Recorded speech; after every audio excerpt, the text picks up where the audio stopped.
again.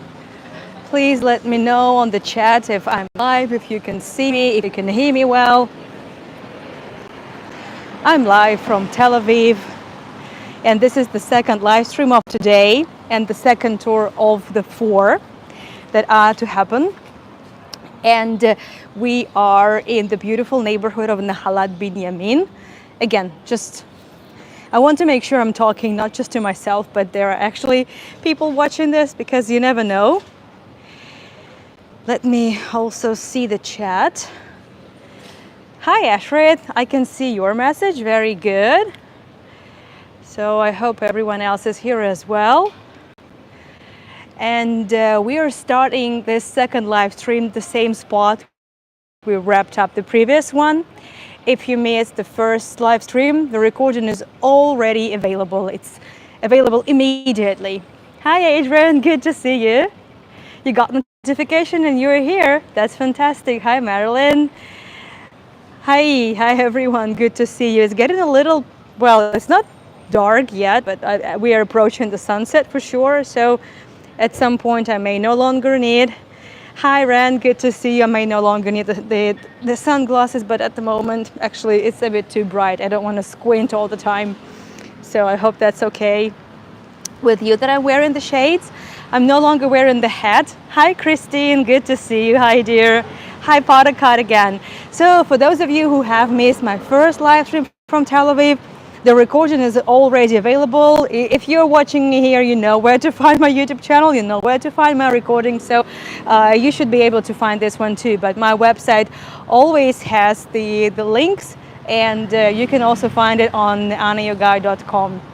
That link, well, will take you exactly to the recording, but don't go just now because I'm here for the second episode, right? So I'm in the area, in the street called Nahalat Binyamin, but actually now it's just the street. It's the street in the proper Tel Aviv.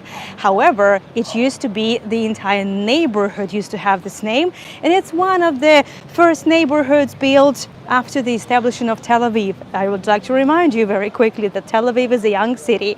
Tel Aviv officially was established in 1909 as just the small community, Ahuzat Bait, and then it got the name Tel Aviv, Haidorli, and little by little, community after community, the city would be established. And now, yeah, it is the startup capital of Israel. This is not the political capital, right? It's Jerusalem, obviously, but Tel Aviv is the center of life, of culture, of commerce. Hi Cindy, hi dear, good to see you again. You see, I'm wearing the bracelet. And yeah, Cindy gave it to me a couple of years ago, so I needed just to fix the lock. Hopefully it's been fixed, so I'm wearing it again. And we've just seen about a bunch of buildings in the beautiful style of an eclectic style. It has different features of Art Nouveau, different features of European architecture, with definitely an Israeli and Jewish twist. So this is we're talking here in 1920s. This is the period when this neighborhood was built, and this is also the period when the face of Tel Aviv started to get shape, and this is when the official style of the city also got developed, because it's important to remember that there used to be just dunes for a long time, right? And Tel Aviv is a very young city. Yeah, there is Jaffa, we already spoke about it, the port, the city that is at least 3,500 years old, but probably even more, and I will be taking you to Jaffa, but this time we are exploring the eclectic Tel Aviv and how this eclectic style would switch to another interesting style called international style, or Bauhaus. So that's what we're talking tonight, and I've just kind of given you a little bridge between the previous tour and this one. So far we've only seen Nahalat Binyamin Street, that's it. So that's why I'm saying it's the street where we are, and as we go, we will be exploring other streets of the neighborhood. But in general, Nahalat Binyamin used to be a small neighborhood, but now it's just the name of the street, and yeah, we're going to be seeing some other streets as well. So let's move on. And that's where we finished the previous tour, exactly at this spot. I mentioned that by the end of 1920s, finally the style of Tel Aviv would be shaped, and we spoke about some of the important elements of the building, such as balconies, such as shutters, such as having. So Dolly has just texted me saying that that you lost me. Let me know if I'm back. I'm not sure what it depends on. I guess nothing, but the problem is that nothing changes for me. So Dolly, can you see me now? Can everyone see, not me in the street, can you hear me? The problem is that it doesn't show me that you lost me. I see nothing. So had it not been for you sending me messages, I just will not ever be able to understand what's going on here, and that I'm actually not with you. So please forgive me. So I'm not sure. Give me a second. I just want to make sure that that you saw Yehuda Megidovich. Yeah, good. Hi, Natalie. Yeah, thank you so much. So he is one of those immigrants that came on the Ruslan ship. And speaking of the immigrants, this is the perfect opportunity for me to promote the tour we'll be doing. One of the tours I will be doing tomorrow. As you know, I've been doing a series of tours on the immigrants from the Russian Empire, Georgians and Jews included, so not just Russians, not just Ukrainians, obviously, but that as well. And I'm starting the new chapter, which is China. And that's a very interesting story. There was a lot of Russians, Jews, and Georgians, and even before the revolution. So we are heading to Harbin tomorrow on the series of tours. There probably will be 2 or 3 tours about China, and wow, that's an incredible story. But that's just a little bit of an off top. Sorry for that. So we are now on a different street. So basically, Nahalat Binyamin Street finishes over there. Again, Nahalat Binyamin, I'm talking about, it was the neighborhood, but now it's just the street, the one street. And we have turned here to another street, the Greuzenberg Street. I would like to show you something. Just need a minute to just go to the other side of the street to be able to show you what we are doing here. So the Greuzenberg Street. And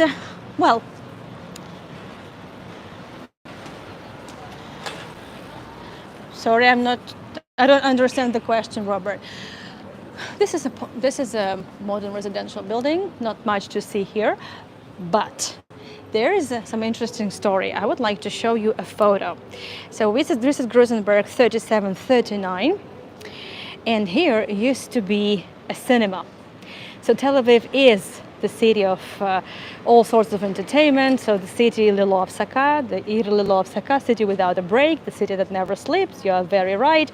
So this is the name of the street for you, Dorley, just in case. So Greuzenberg Street, and there used to be the Ophir Cinema, and the opening of the cinema, by the way, was the initiative even of the city administration, and the 2 big families were asked. סליחה? תודה, אפשר לבוא? תודה. Hi Natalie, good to see you. I hope Gar is enjoying himself. He's sleeping. Oh, that's okay. He wouldn't have liked it probably here in Tel Aviv. There are so many dogs. There are a lot less cats. There are more cats in Jerusalem, but Tel Aviv is more like I would say a dog city maybe. I don't know.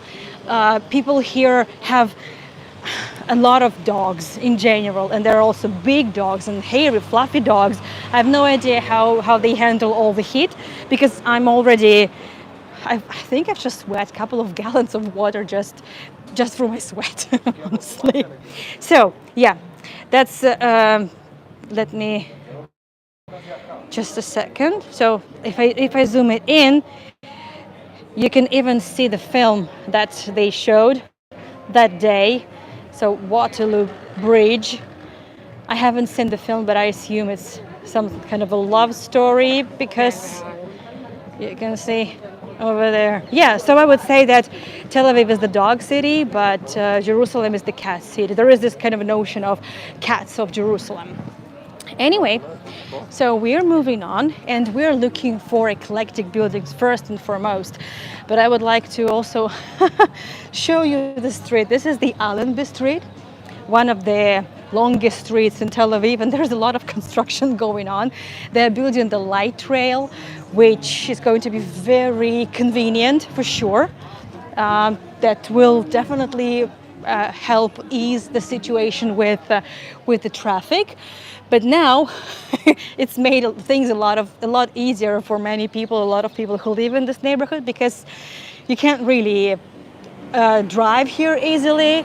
And yeah, that's an issue.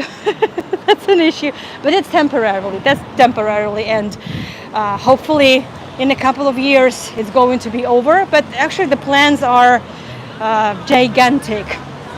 So this light trail is definitely going to be a savior, and it will be connecting so many areas of the country. Israel is a tiny country. It's of the size of New Jersey state, but so much here and so much history. So you see a lot of people in the cafes. I don't want to film people. Let me move faster a little bit.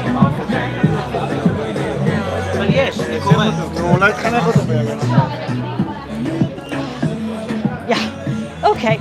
So another building that shows you the history of architecture of Tel Aviv is definitely here. So we are on Maze Street, Dolly, just in case, the Maze Street. So we switched from Grusenberg and Allenby intersection to Maze Street. There you go, Yaakov Maze Street. And again, the street names in the three languages. Yeah, Montefiore is around the corner from here. Oh, okay, Dolly. So you must have been to this area so many times. So let's have a look at this house. And yes, I would like to remind you, I'll probably have to be saying this every tour. We are still amidst the war. And even if you see people in the restaurants, in cafes, enjoying themselves and smiling, people haven't forgotten about what's going on. This will never be forgotten and forgiven. But also I'm saying that because there might be a siren at any moment, we have to be ready for this. And this is just what you kind of, it sounds horrible, but you kind of get used to it. But you also cannot get used to it. Nevertheless, let's focus on something more positive. Let's have a look at these two buildings. I can't even fit it into one frame, unfortunately. So I'll be probably switching places. Originally, again, built in the 1920s. It took them a while to actually finish this. They were supposed to be just the two houses commissioned by... Oh, I didn't know you lived somewhere in the intersection of Oh, wow, Maze and Rothschild. So you're a very, very, very Tel Avivian girl, Dolly. Amazing. So you must remember these buildings for sure. So I'm mostly showing the buildings that survived the Mandate period, and it's like 1920s, 1930s and more. So they were just built by by an architect and an engineer. I would like to show you the photos. Give me a minute. And I hope my other phone won't die, but even if it dies, I have the power bank with me. So the house was built, hold on, by Yaakov Berlin and Josef Pasovsky. Here they are, by the way, on one of the balconies. I know the photo is not very nice, but anyway, so this photo was shared by one of my colleagues, Berlin and Pasovsky. I don't know which of the two houses they are standing on, on which of the balconies, but here they are. And give me a minute for you to just to see it in one frame. That's the two buildings, and they were built for two brothers. So the two brothers who were doctors commissioned these buildings. They wanted to live one next to another, but then plans changed, and eventually Berlin and Pasovsky moved into these houses with their families, and they even decided to build an arch. So originally there wasn't really an arch there. I would like to explore a little bit of the courtyard. For that, I need to cross the street. So I remind you, we are on the Maze Street. Let's see. I really like this archway. And again, as I said, one of the mandatory conditions for the buildings in Tel Aviv would be the balconies, the shutters, the gardens. So Tel Aviv was built as a city for just quiet living, believe it or not. All the commerce was supposed to be done in Jaffa, which is a port city. And I spoke a lot about it on many of my previous tours, and I also spoke about it today on the first tour. But let me just show you one photo. So Jaffa, the port city. So that was still, up until 1920, it was the city of commerce, 21. That's where everything, all the commerce would be. This is where people would be arriving. This is where the port was and trade and whatnot. And Tel Aviv was meant to be a city just for quiet living. But after a lot of unrests between the Arab in the Arab communities, between the British and Jews and Arabs, this, you feel so nostalgic. Oh dear. Well, I hope it's a, well, I don't know. I hope you're feeling okay. I'm so sorry, but I hope it's kind of good nostalgia. And look at this. So obviously it was important to have all the advancement possible at that time. Also, the use of light was essential, and the use of daylight was important because that saved also money on electricity. So that's why you would normally have gigantic windows, and that was also quite typical for eclecticism. It's good. Okay, I'm really happy for you. So I also like this archway, and you know what? I think I'm going to need a selfie here. So could you please help me with that? I need you here, Dolly. Just come here for a selfie. Next time, right? Yeah, so let me share with you the story. So you must have seen already in the previous tour and on this tour, we've seen a lot of buildings that are still not in their best shape, and as Sharon put it, need a tick. That's true. So for sure they need some buildings that still need some tender love and care, that's for sure. The thing is that many of these buildings at that time, knowing also how many new alims, new immigrants would be coming to the land of Israel, and would settle mostly in Tel Aviv first, and then from Tel Aviv would go elsewhere in the coming years. There was not enough time. There was not enough time.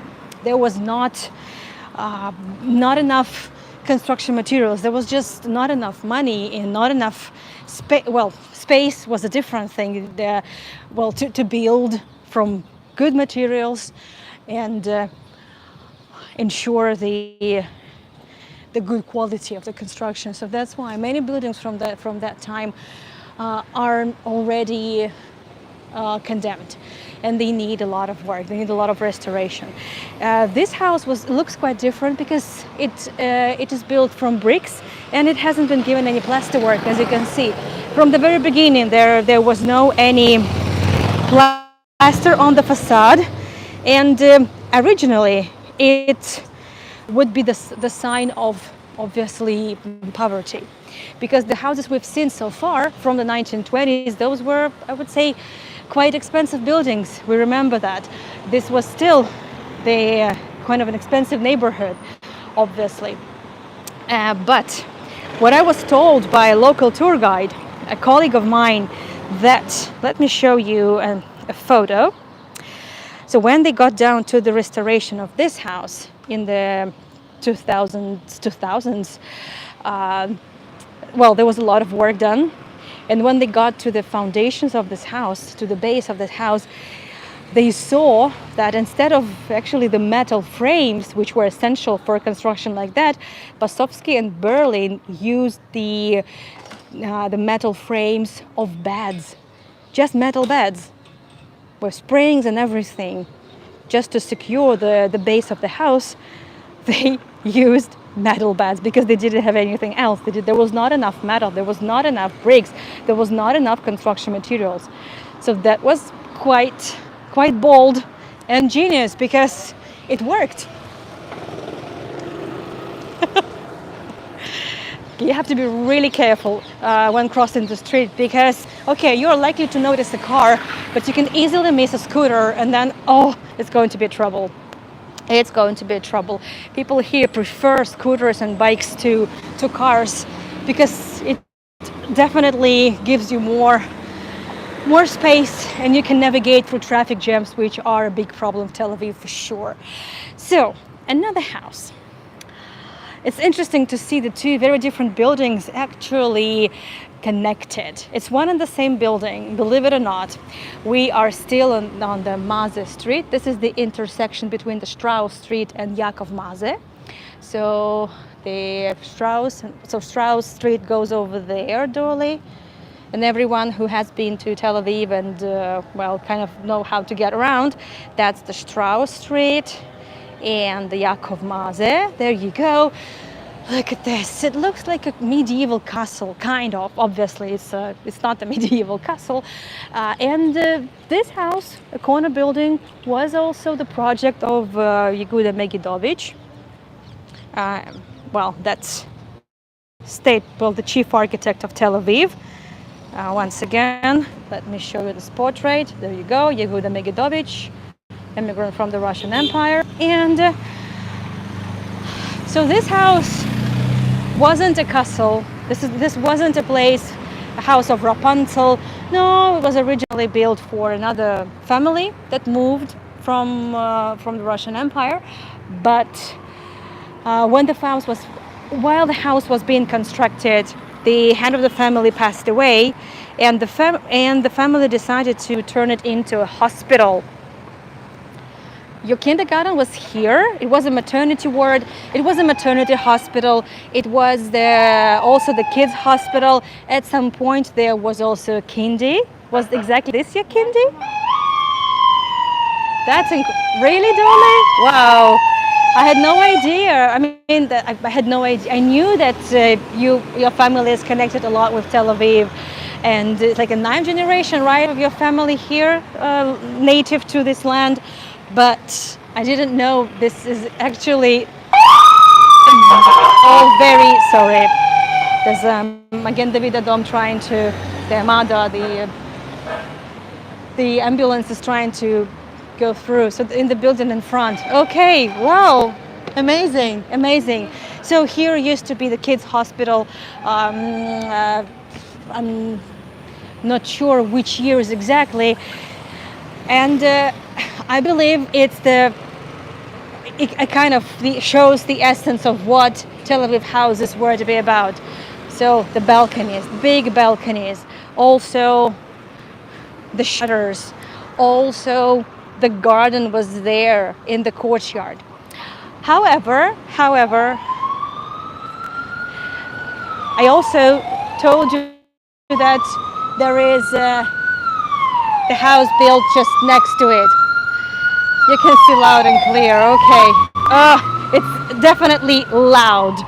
So I'm trying to, you see it's not so easy to navigate here and the street is quite narrow. So you can understand why a lot of people are just using the scooters, and you can just take it and can hire it from anywhere in the street. And while I'm still in this street, because next we will be heading to Yavne Street, and I want to make sure we see everything I need before the sunset. Natalie, thank you so much for the tips. Thank you so much everyone for supporting me. Robert, I got your tips earlier, and Sharon, thank you so much for the coffees.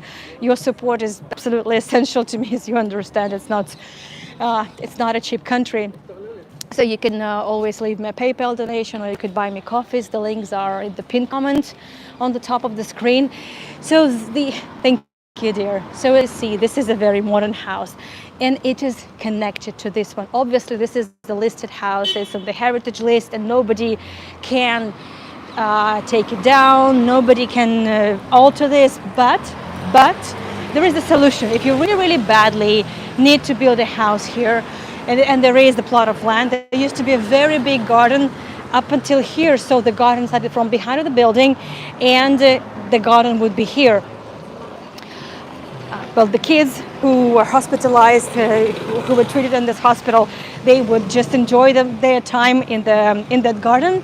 But in the 21st century, a development company, well, decided to build a house here, because the real estate in Israel is a very good investment, and it costs you an arm and a leg and the kidney and another kidney and everything else. Yeah, but if you have the money, for sure, you are welcome. And what is the policy here? You cannot alter the historic building, but if there is place, you at your own expense can build the house next to it. You can even take down one walls, and that's exactly the case here. So one wall, the wall behind was taken down, and the building was connected to the modern building was connected to the old one. And obviously the restoration and the preservation of the historic house has to be done and covered by the development company. And that's how you get the house built. That's a very common practice. We'll speak more about it when I give the white city tours. So now we went slightly backwards in the Maze Street, and now we are turning to the Yavne Street. I'm sure, Dole, this street is also familiar to you. And Yavne Street is normally, I would say, quieter. I'm not sure how quieter, but nevertheless. Hold on a second. Actually, let me do the following. I want to make sure. Oh, there you go. Just give me a minute. Just a second. Back. Things start to slow down here. Please let me know if I'm back. I think the chat got stuck and I had to restart. Am I here? Again, I never know if I'm back. So only the chat helps. Good, thank you so much. So Dolly, the last thing I saw was a message from you, like which street? Yavne Street, there you go. Yavne Street, well, Yavne it's the old settlement and the city in the land of Israel, so the street is named after Yavne. There is also a modern town, well, just a modern town, slightly to the south from Tel Aviv. And I like this street because it's quieter, and it has already a lot of the buildings in this international style. And from here, I think we can also talk about how the eclectic architecture wasn't very, I would say, long-lived. It was a very, very short-lived period, just about 10 years altogether, when this eclectic building started to be built. And then in the 30s, things started to change. How so? Why? Well, the thing is, and we have to kind of go to Europe to understand what was going on. In 1933, Hitler won in the election, Hitler's party, and this is when the persecutions of, you know about the Jewish persecutions, obviously, but it wasn't just that.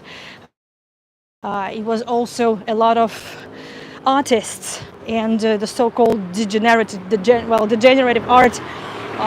This sort of label was put on many modern art schools, and especially the Bauhaus school.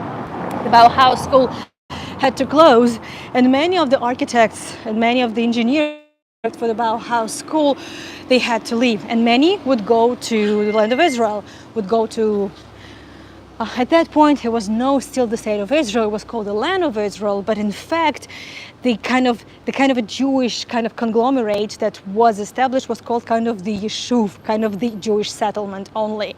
So it's not exactly, I would say, it's not Israel at that point, right? So Israel was established in 1948, I would like to remind you. And this is when the new style would be introduced to the land of Israel. The Bauhaus, which transformed into the international style. We're going to see a lot of that. But Yavne Street still has, and by the way, they're going to be on Montefiore Street, so Dolly, it's definitely a very, very nostalgic tour for you. So I like this house. Again, the shutters, the balconies, but actually there were supposed to be fewer balconies. There were these balconies with the columns. You see the round-shaped ones, the metal ones. But a legend has it that one of the people who lived here, the Fishman family, not Frischman. Frischman is another family and another street. Sorry. So the Fishman family, they were just retired, and they lived in the apartment that didn't have a balcony. So yeah, again, the city plan kind of stipulated that the house had to have a balcony, but they didn't say how many balconies, so even one balcony could do. And well, they felt bored, and it got too cold. It got too hot. Back then there were no, obviously, ACs. Right now, well, we just can't imagine ourselves without the ACs here in Israel. So we badly need mazgan, which means AC in Hebrew. So they asked for a balcony. They said, well, we need nothing more, but we just need a balcony. And a balcony would be added, but obviously not just one, but they decided to add 4 just to match with the other 4 balconies. So that's an interesting thing. It's just an interesting story about this house. And again, here we can trace how architecture would switch to something totally different. If you remember, on my previous tour I showed beautiful, gorgeous houses built by Yoshua Tzvitabachnik, so one of the first architects of Nahalat Binyamin. I would like to, for those who missed that tour, I will just quickly show you one house, and I think it will just be fair because I don't expect you to also remember what this house looked like. So that's the one. This is the photo from the 1920s when it was built. So this one, yeah, there's still scaffolding because they hadn't finished when the picture was taken. I also like to see the camels here. So at that point, yeah, camels would be the means of transport for sure. So Yoshua Tzvitabachnik never really became the chief architect here because he was criticized for over decoration, because I showed you the beautiful stained glass that he placed, a lot of decoration, a lot of Jewish symbols on the house. So that over decoration, I would say, wasn't to the taste of many people. So he was heavily criticized for it, and then at some point he just had enough of it and he left for the States, and he carried on with his work in the States. I don't know much about what his life was like during in the 30s. That's when he left, but at least he carried on with the style he liked. And shortly after that, starting from 1933, 1935, they would be switching from this architecture to the international style. Again, we will speak more about it, but I'll just show you some examples of international style. You can easily recognize and see the difference between the two, between the ornate eclecticism and, I would say, quite plain and very sort of simply looking straight lines, big windows, flat roofs buildings. Yeah, so we are now on Montefiore Street, Dorley. So somewhere here your father's office was, as far as I understand. I'm sure you remember this street. I'm sure you remember this building. That's clearly a much later period. But let's focus on this one, Montefiore 36, I believe. Yeah, Montefiore 36. Oh, so 26. It's like a couple of houses from here. Incredible. There you go. So let's have a look. Corner with Allenby, so it's a little bit to that side, and that's there where the Allenby is.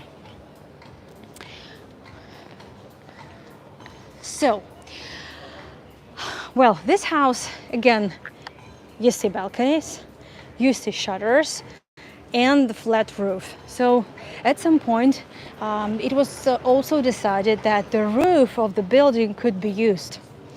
And normally, and it would, I would say it will build up, and it would be heavily used during the, well, 1930s and 40s, so when the international style was prevailing.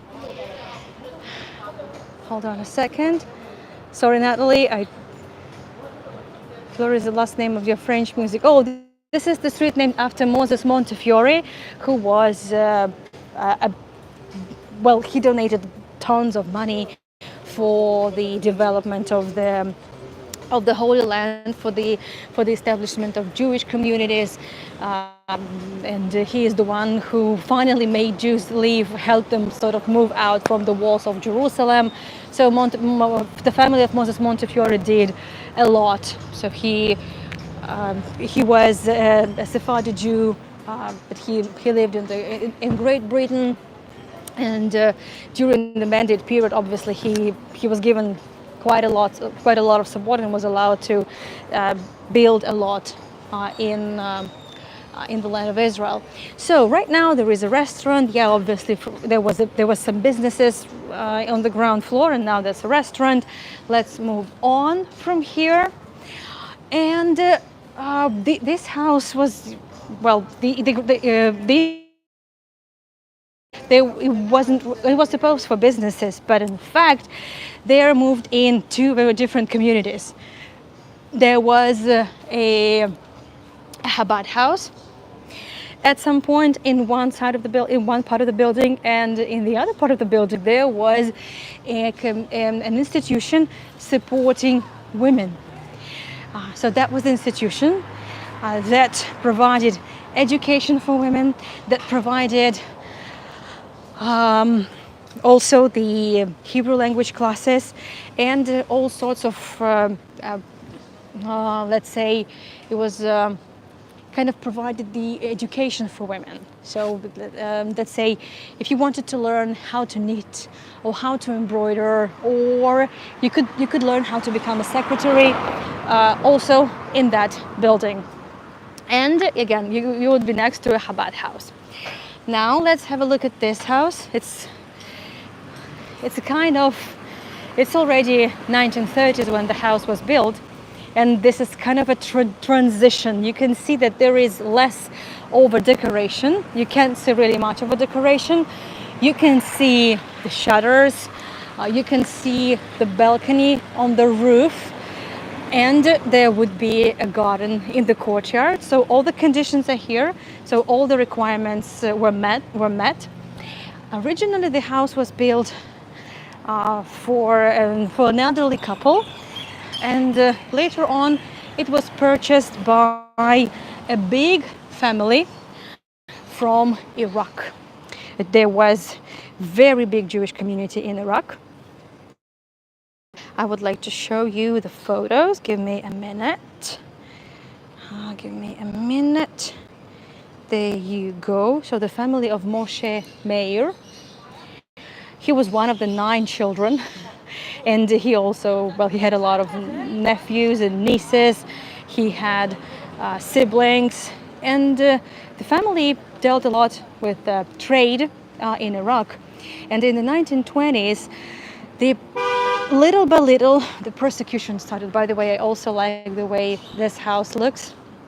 The one, I think it's, not sure, it's, it's Montefiore 40, and that's 42. That's Montefiore 40, 42, 40, 38. Montefiore 38. Yeah, there you go. And the Moshe Meir family and his father, they realized that things were going south. At that point, it just only started the conflicts with the local government and with the Arab community, with Muslim community in Iraq, and he started packing. At that point, he was able to transfer all the funds. He was able to, I mean, not to transfer, to sell all the assets, and also load a caravan of camels. Exactly. You see a lot of these posters, bring them home now. Yes, of course you see. I told you, you will see a lot of it. Or you will see the yellow sash, the yellow ribbon over there, the symbol of remembrance. You will see a lot of it everywhere. So even if you see people in the cafes enjoy themselves, it doesn't mean people have forgotten. It doesn't mean that, obviously. So we start moving because it starts getting dark, but it's also good because we will see how the city looks with the lights on, how this area looks right now. It's obviously a very expensive neighborhood, and we are very close. We're in the very center, so we can see that. And well, the Moshe Meir family, they were very lucky. They were able to take all their stuff, all their belongings, the money, and they came here having a lot. So they established several trade businesses and also a big farm. They owned a lot of lands, and they owned a big plot of land not far from, well, where the local airport is, where Tel Aviv airport is. It was a big family, so I was able to find some photos of the family enjoying themselves. It's one of the sisters, I believe. It's two sisters, and also over there. So there is the middle section, the round section. There you go. That's the Moshe Meir family. Unfortunately, he died quite young, and when he was in his 60s, and he died just actually on the Allenby Street, which is very close. And there is just one more building I would like to show you, and as we go, I mean, let's see how nicely these buildings are lit. And that's the reason I scheduled this tour at this hour, the golden hour, just to see the lovely sunset. Well, just the sort of the lights, the colors of the sunset rather than the sunset itself. And there is one house that I want you to see, and then stay tuned. And well, we're going to go a little bit backwards. Linda, thank you so much for the tips. So here is the house I want to show you, but in order to show it to you, I need to cross a little bit. By the way, this is the King Albert Square, well, named after the husband of Queen Victoria, right? The Albert Square. And well, that's the house I want to show you. That's the famous pagoda house, building, one of the symbols of Tel Aviv's eclectic architecture. Well, it's called pagoda because it reminds us of the pagoda temples, right? I mean, you can see for yourself. The house, the project, it has a long history, but I would say in the end, it was the idea of another talented architect, Alexander Levy. Let me show you his portrait. Yes, it's all very, very, very expensive. You are very right. There you go. So that's him, Alexander Levy. A very handsome man, a very talented architect with a tragic fate. So he built this house for Moshe Baruch, who was a British businessman, well, a Jewish businessman, who decided to make Aliyah, and the house was supposed to be big for the big family of Moshe Baruch. And they were, again, well, they had enough funds, they wanted to experiment. Yes, indeed, it is a lovely house, it is a beautiful house, and it looks even more special with the lights on the balcony, so that's why I chose this time of day, the golden hour, still to be able to see a lot. And to see how the city changes, how the looks change in the evening after the sunset. So I believe that's the best time. You're here and everywhere. Yes, and obviously the Baruch had enough funds to equip the house with the most advanced state-of-the-art technologies and facilities. Well, I'm not even mentioning electricity, obviously. Everyone had electricity at that point. Oh, give me a second. I'm trying to zoom it out. Yeah, that's the best I can do. Oh yeah, that's better, like this. I'll also go around for you just to see as much as possible, because this house has to be seen from all sides. So again, it has balconies, it had shutters. I'm not sure if it has now, probably doesn't, but it had to have. It had a flat roof, so you could use the flat roof also for all sorts of things. And it had an elevator. So there is a legend. That's also what I heard in a couple of, I saw in a couple of history books on history of Tel Aviv, like local legends, that Moshe Baruch allowed the local kids to use his elevator, just to ride an elevator for fun, just for kicks. You can see the eclectic details, different arches. These are very, very, I would say, Ottoman inspired. This roof, again, looks very much like pagoda, indeed, and reminds you of a ship. Maybe, yeah, but the only thing is that, well, I'm not sure if you can see that, but yeah, it sort of might look like a ship. You're very right, like the nose or the prow of a ship. Yeah, especially with this garden going like this. Yeah, you're very right. So that's the teeny tiny shade here. Well, right now we don't need a shade because there is no sun, but during the day, this little corner here in the King Albert Square is a savior for sure. So, and let me show you, yeah, from this side. So again, with the lights on, it looks very special. And so the people who used to live in this neighborhood, they left a lot of memories. So they say that the elevator was very small. It was like, it could only fit like 2 people. And there were a lot of kids, you can imagine. So Jewish families were always very big. And there were like a line of kids standing here and winding on the other street, just waiting for their turn to ride the elevator. I don't know how long the elevator lasted, because obviously I'm sure that there were too many kids and too much of a, I would say, excitement. So I don't know if the elevator needed any maintenance, if it survived, I don't know. But what I know now is that Pagoda House belongs to a Swedish businessman, Robert Weil, if I'm not mistaken. And whenever there is the Swedish flag and the Israeli flag on the building, it means he is here. So it means that he's not here at the moment. Let me cross the street. And so we have about 10 minutes, and I wanted to kind of give you something, kind of give you the taste of the tours we are going to have. And obviously now we're talking about the eclectic style. We are talking, well, no, there is King George Street, there is Allenby Street. No, Jews tend not to erase history. This is very typical for the Soviet Union. It's typical for many countries. But no, in fact, no, streets are not changed here. There are a lot of streets named after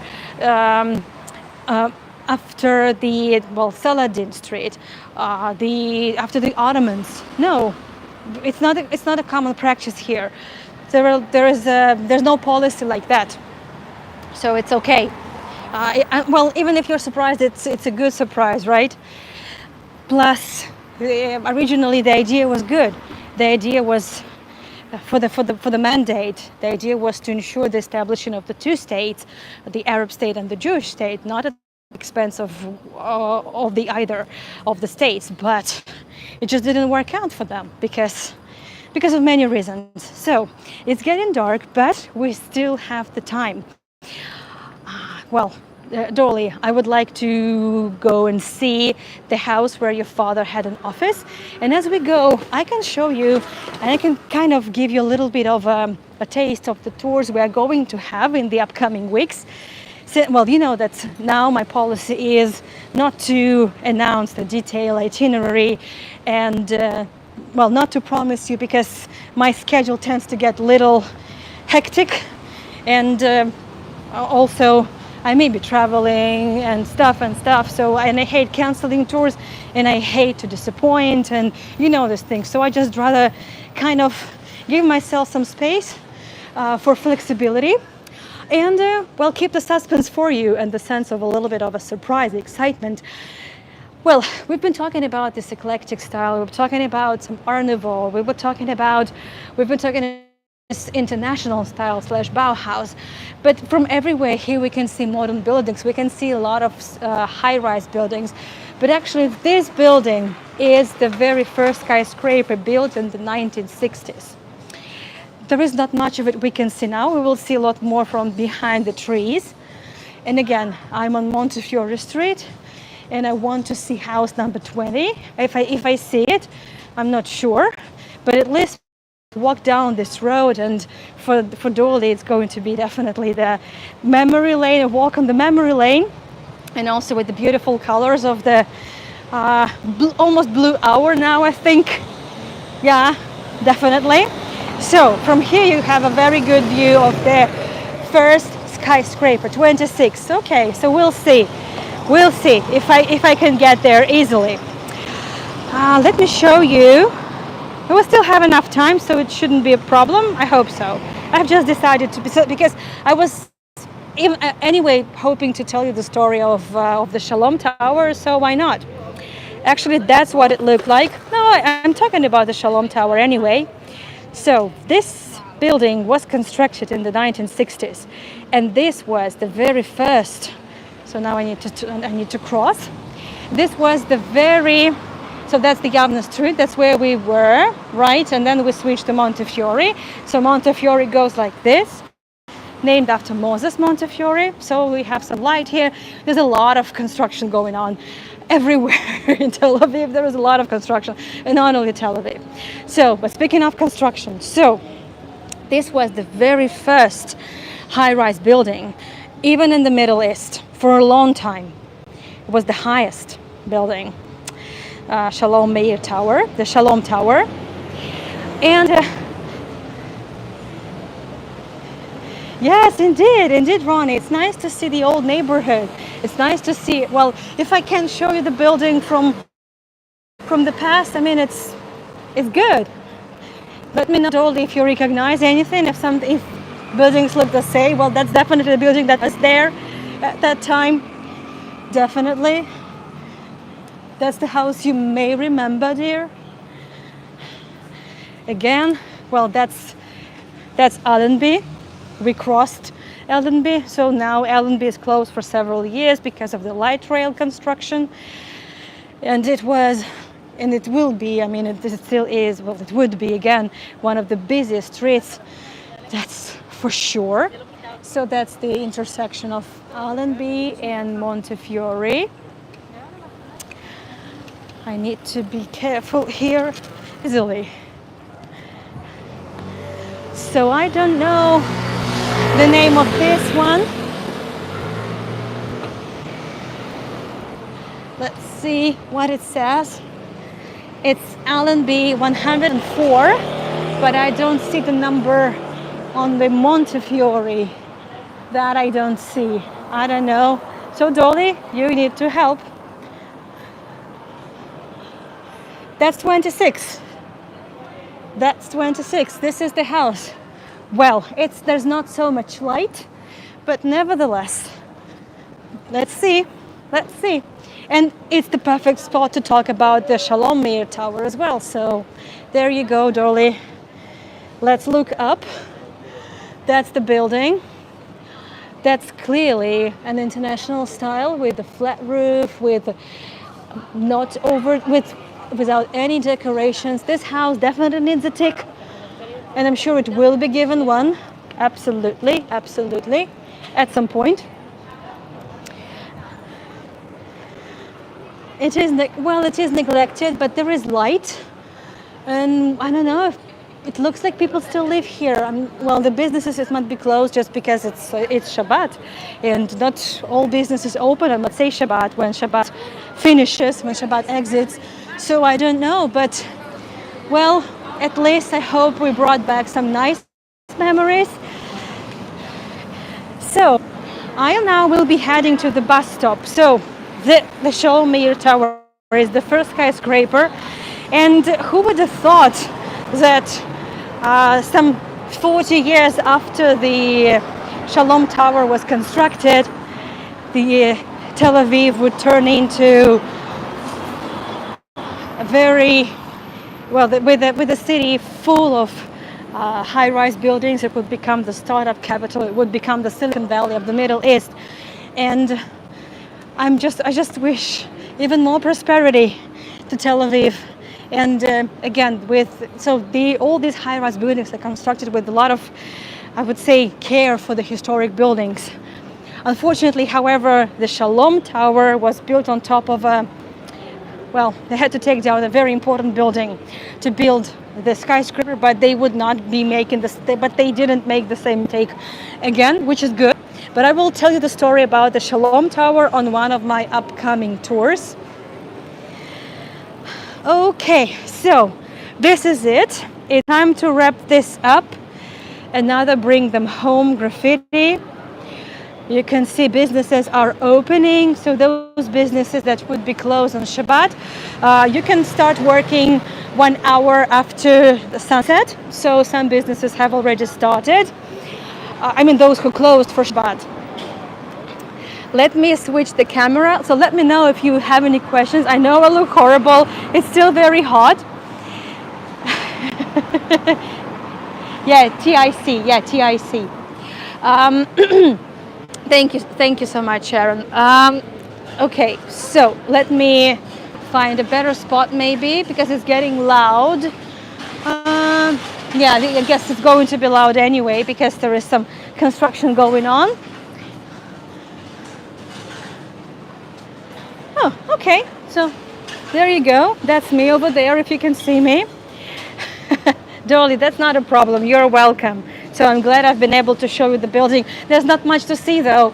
I hope you are not too disappointed. It is neglected, but I hope they should take care of it, because it's going to be a very, very nicely developed neighborhood very soon. Okay, so I think this is where we put this, we are wrapping this up. It's kind of a quieter corner. So in, I guess, about 2 hours from now, I will be taking you to, yeah, it should be in 2 hours from now, I will be taking you to the Spielblatt Cathedral with virtual tours. And then I'm taking you to the Romanov Palace, Constantine Palace, the Romanov residence, summer palace that we've never really been to before.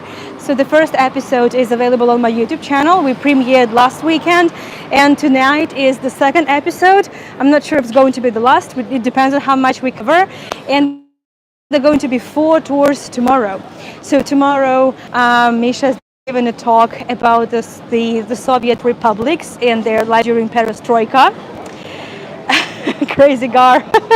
Okay.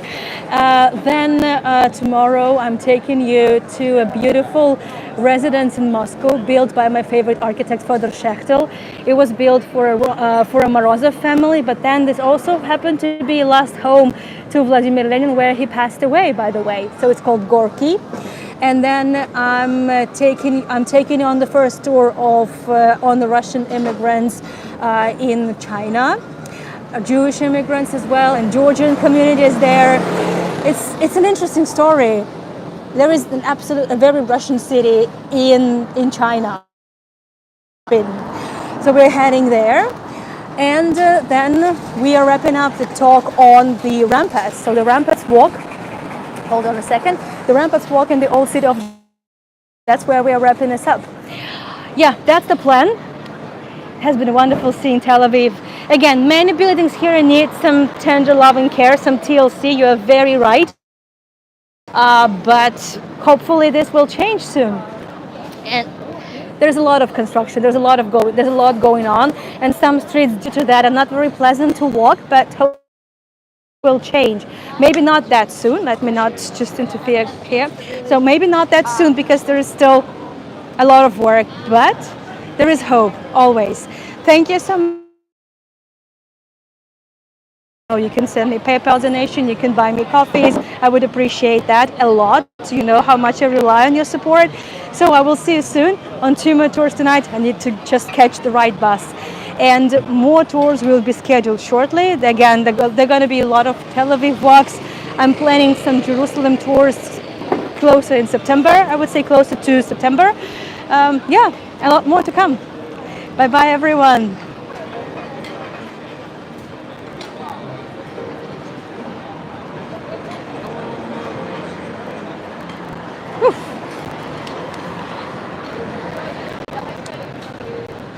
Até